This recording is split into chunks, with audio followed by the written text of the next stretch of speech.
दिन बाद आरबीआई द्वारा लगाए गए रेस्ट्रिक्शंस पेटीएम पेमेंट्स बैंक के ऊपर प्रभावी हो जाएगा। मतलब 15 मार्च 2024 के बाद से जो आरबीआई ने एक्शन लिए हैं पेटीएम पेमेंट्स बैंक के ऊपर वो हो जाएगा प्रभावी।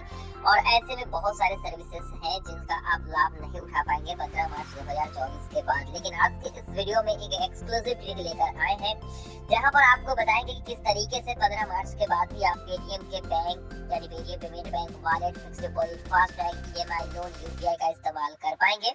तो चलिए ध्यान से वीडियो को पूरा देखिएगा और डिटेल्स में समझते हैं इन सब के इस्तेमाल को।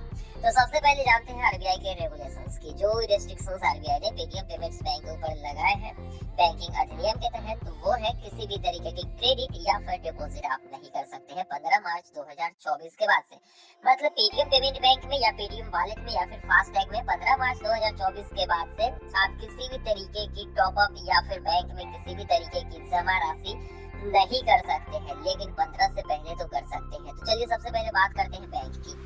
अगर आप पेटीएम पेमेंट बैंक को रेगुलरली लगातार इस्तेमाल करना चाहते हैं, कहीं पर यूपीआई पेमेंट करने के लिए, किसी को पैसे भेजने के लिए, तो इसके लिए आपको 15 मार्च से पहले ज्यादा से ज्यादा पैसा अपने पेटीएम पेमेंट्स बैंक में रख लेना चाहिए, क्योंकि 15 के बाद भी आप किसी भी तरीके की निकासी कर सकते हैं। निकासी पर कोई भी प्रतिबंध नहीं लगा है, तो आप इस तरीके से इसका इस्तेमाल करेंगे बैंक का। ठीक है, अब कोई आपको पैसे तो नहीं भेज सकता है उस बैंक में, लेकिन आप किसी को पैसे भेज सकते हैं, किसी मर्चेंट साइट पर पेमेंट कर सकते हैं, ऑनलाइन शॉपिंग कर सकते हैं यूपीआई के जरिए।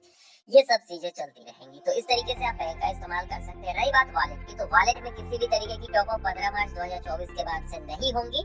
मतलब वॉलेट में किसी भी तरीके की पैसा आप जो है जमा नहीं कर पाएंगे। तो बेहतर है कि अगर वॉलेट का इस्तेमाल आपको लगातार आगे करना है तो 15 मार्च 2024 से पहले जितना आप चाहते हो उतना पैसा वॉलेट में ऐड कर लीजिए और उस वॉलेट के जरिए आप पेमेंट करते रहेंगे तब तक जब तक वॉलेट का पैसा खत्म नहीं हो जाता है। मतलब निकासी पर जब प्रतिबंध नहीं है तो 15 मार्च से पहले जमा कर लीजिए वॉलेट में पैसा, और उसके बाद आप जो है लगातार इसका इस्तेमाल कर पाएंगे जब तक पैसा शून्य नहीं हो जाता है। तो ये हो गया वॉलेट का ट्रिक। अब फिक्स डिपॉजिट की बात कर लेते हैं। तो कहीं पर अगर आपने फिक्स डिपॉजिट कर रखा है तो अच्छी बात है, क्योंकि फिक्स डिपॉजिट पर कोई असर नहीं पड़ने वाला है। कभी भी आप फिक्स डिपॉजिट को अपने बैंक अकाउंट में रिडीम कर सकते हो। अब ऐसे में अगर बैंक अकाउंट में रिडीम होगी तो बैंक अकाउंट से आप पेमेंट भी कर सकते हो। इसका मतलब है कि अगर फिक्स डिपॉजिट है तो और अच्छी बात है, क्योंकि पैसे आपके पेटीएम पेमेंट्स बैंक में कभी भी आ सकते हैं जब भी आपको पेटीएम पेमेंट बैंक इस्तेमाल करना हो। तो इस तरीके से फिक्स डिपॉजिट का भी सही इस्तेमाल आप कर सकते हो। रही बात फास्टैग की, तो फास्टैग में 15 मार्च के बाद से किसी भी तरीके की यहाँ पर टॉपअप तो नहीं होंगी, लेकिन फास्टैग काम करता रहेगा जब तक उसमें पैसे रहेंगे। तो बेहतर है कि फास्टैग में अधिक से अधिक पैसे जमा कर लीजिए। अगर आप किसी भी टोल पर इसको लगातार इस्तेमाल करना चाहते हैं 15 मार्च के बाद भी, तो आप टोल यहाँ पर जो है फास्टैग में अधिक से अधिक टॉपअप कर लीजिए 15 मार्च से पहले। अब बात ईएमआई की, तो ईएमआई पर भी यही रूल लागू होती है। अगर आपके बैंक से कोई ईएमआई कटता है तो बैंक में जब तक पैसा है तब तक आपका कटेगा।